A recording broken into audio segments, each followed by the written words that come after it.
membahas tentang sejarah pesantren Indonesia, maupun itu pendekatan dan fungsi dalam kajian pesantren, terus bentuk hubungan pesantren dan politik gitu, dan tipologi keterlibatan pesantren dan motif pesantren dalam politik, dan apa sih dampak gitu keterlibatan pesantren dalam politik, dan juga yang terakhir budaya politik pesantren. Nah di sini kita akan kupas tuntas secara singkat gitu.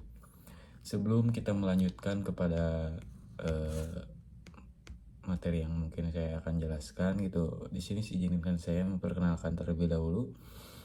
Perkenalkan, nama saya Pak Idpoji Raihan dari Fakultas Ilmu Sosial dan Ilmu Politik, jurusan Ilmu Politik, Universitas Siliwangi, dengan NPM 2435071111168. Bicara tentang sejarah gitu, pesantren telah ada jauh sebelum Indonesia merdeka.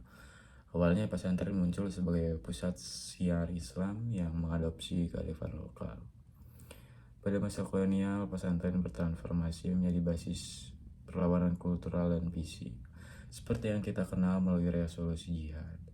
Dalam kajian akademis, pesantren tidak hanya dipandang sebagai lembaga pendidikan fungsi pedagogis gitu, tetapi juga sebagai agen perubahan sosial dan pusat transmisi ilmu keislaman.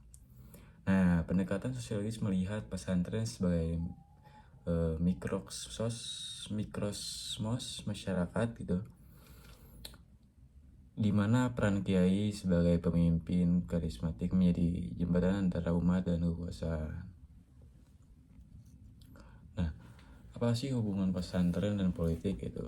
Hubungan pesantren dan politik di Indonesia bersifat sangat dinamis dan seringkali digambarkan sebagai simbolis mutualisme gitu.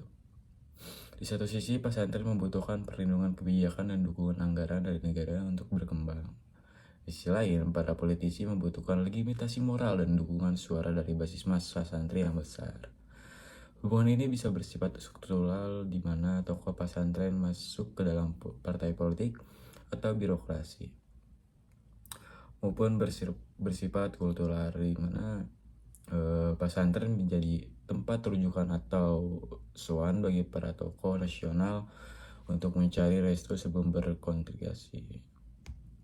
Nah, motif dan budaya politik, jika kita bedah lebih dalam gitu, keterlibatan pesantren dalam politik memiliki tipologi yang beragam gitu.